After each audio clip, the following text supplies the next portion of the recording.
Hi, this is Briar, and I decided to test the waters of doing a little bit of vlogging rather than just blogging. These are all such unfortunate clunky words, but you know what I mean.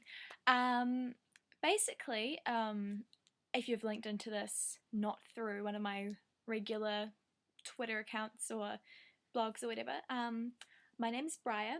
I run womblecropped.wordpress.com, and I also have my own creative writing and book review music blog, Raw Library, which is an anagram of my name, .wordpress.com.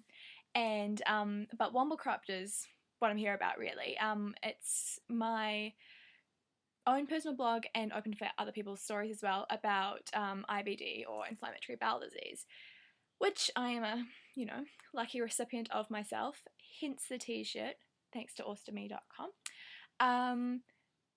Basically, this is just a sort of introduction, like I say, testing the waters to see if people are interested in hearing more about IBD from a Kiwi accent, because to the best of my knowledge there aren't any New Zealander bloggers out there sharing their own specific breed of IBD experience.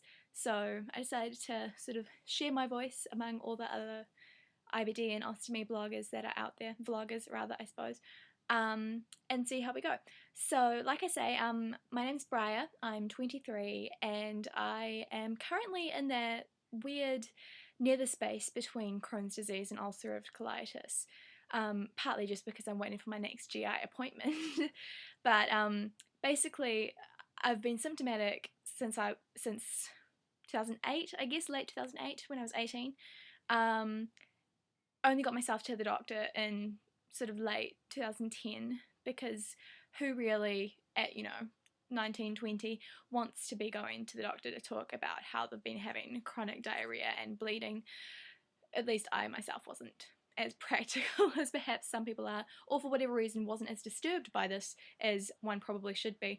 But because I'd let it get relatively bad before I actually went to the doctor, I was referred and scoped and diagnosed, quote unquote, pretty quickly, all things considered, because I guess when you're 20 and you've been bleeding on and off rectally for 2 years, they tend to put quite a lot of urgent stamps on your file, and I got referred to a really great gastroenterologist pretty quickly, and got my colonoscopy and upper endoscopy pretty quickly after that as well. And even when I was getting notes from the nurse after the procedure itself, she was saying, look, the doctor thinks it's probably ulcerative colitis. Your actual gastroenterologist, because a different one did the procedure, will review it and, confirm this or look into it more thoroughly when he sees you in a week or two, or however long it was until I actually caught up with him. And he said, yes, ulcerative colitis, here's some fantastic enemas, here's some azicol, no, not azicol yet, some coliform foam enemas, do your thing. The enemas didn't really take, I guess, because my disease was already pretty severe. I mean, at that time, it was sort of moderate to severe was how they categorized it.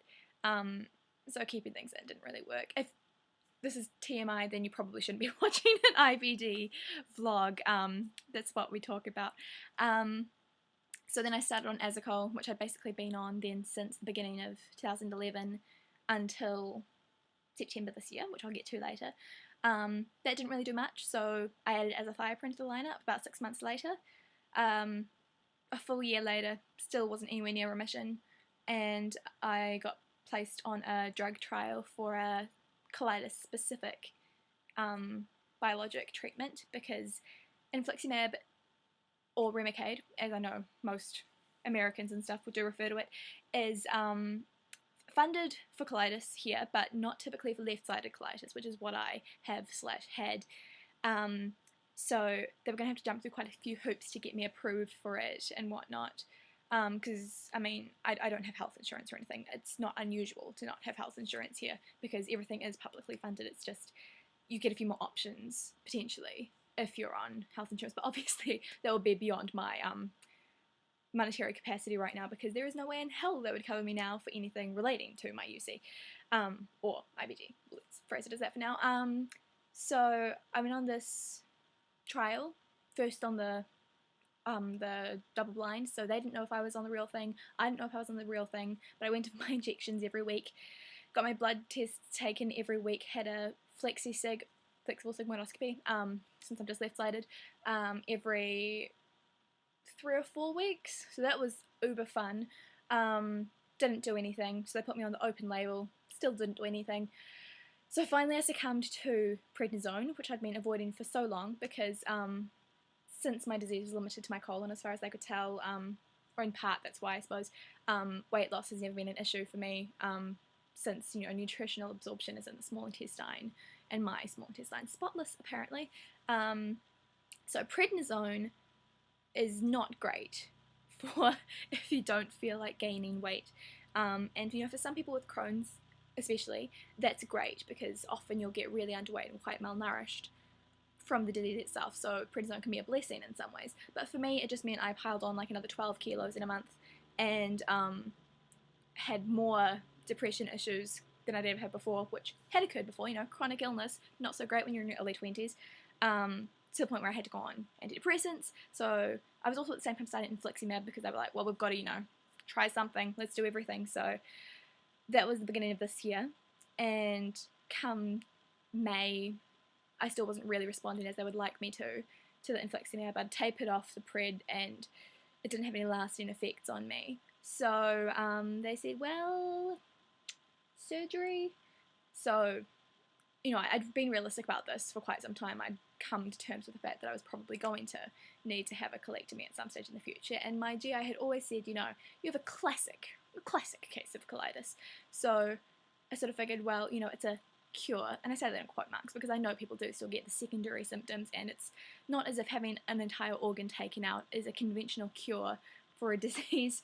But the thing is that my surgeon wasn't quite so sure that it actually was colitis, and as such, since it is only left-sided, like my sigmoid colon and a bit of the descending colon that was really affected, normally they would just take the whole thing out even though it is just left-sided, in, you know, an explicit case of UC, because otherwise it may just recur elsewhere and you'd have to go back and be back at not square one, but obviously just have to backtrack again. So she said I'd prefer to do a partial colectomy first, just take up the bad section, send it off to histology, get it evaluated, see how we are going to go from there. And we'll send you for an MRI first as well, just to check your small bowels clear, because I'd never had an MRI on that before.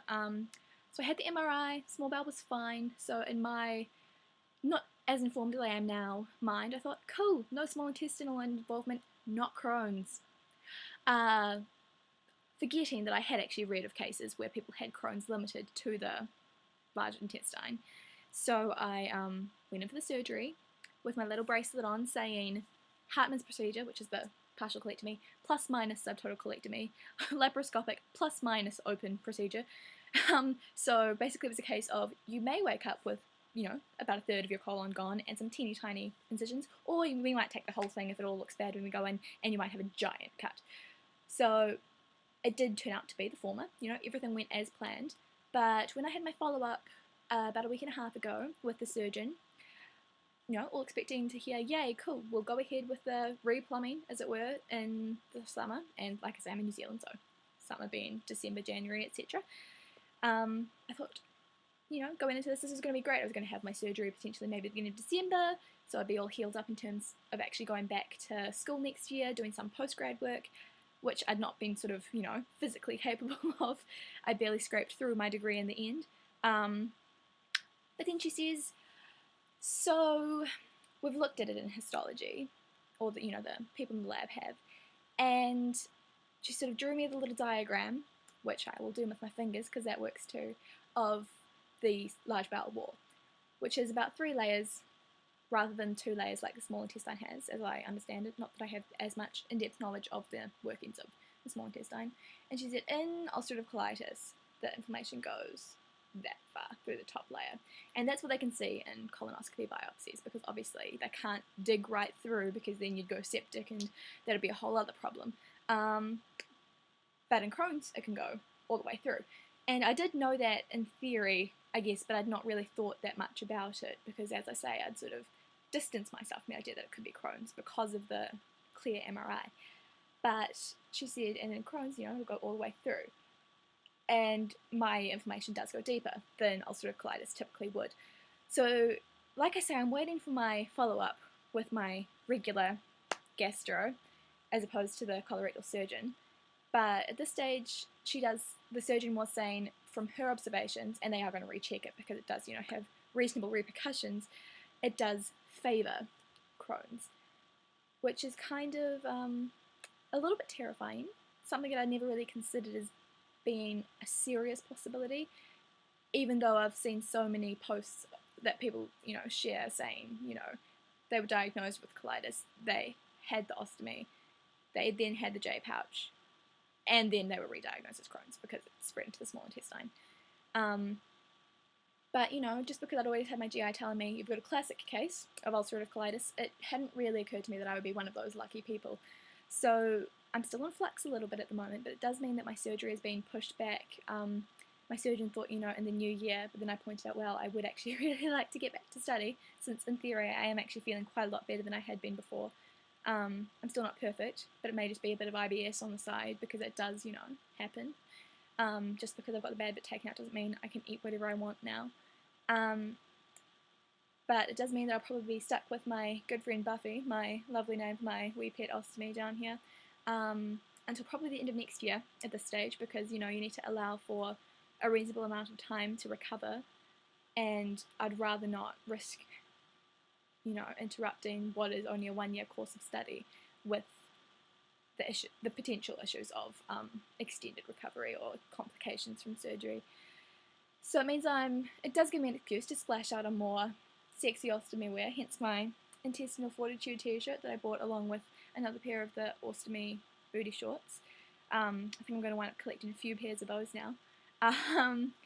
And for any of you who do have an ostomy and haven't sort of looked into the other options apart from just sort of big old lady underwear, I do thoroughly recommend their stuff. It's totally awesome. I've not tried their wraps yet because they're designed more for sort of higher stomas and mine's relatively low.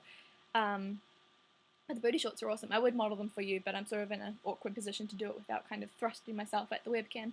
So, but if you go onto my Twitter account for my personal IBD related Twitterings, I'm a little spread thin at the moment, which is twitter.com/cool-itis. Then you can see, me working the camera with my full-on pink ensemble of booty shorts t-shirt and hair. Yeah, so that's my slightly more wordy than intended introductory vlog to what's really gotten me to this point here. Haven't even really talked about my surgery and everything, except mentioning it in passing. But we'll sort of see if there's, interest in hearing more from my strange antipathy and twang. And, yeah, any suggestions on what you'd like to see here on videos or written in the blog, or if you'd like to submit your own story to share on the Wonderful Cropped blog. I've got a few people who may be submitting soon, but I'd really like to get more people involved. It was designed to be a group project rather than just me ranting about things affecting me in my IBD related life. So either email me at wamblecropped, which is WAMBLECROPT @gmail.com, and we'll suss something out and, share more people's stories in whatever format you feel so inclined. So thank you for watching. I hope this has been vaguely informative, or at least moderately entertaining to see someone with a t-shirt matching their hair colour. Yeah, okay, I will see you next time, theoretically.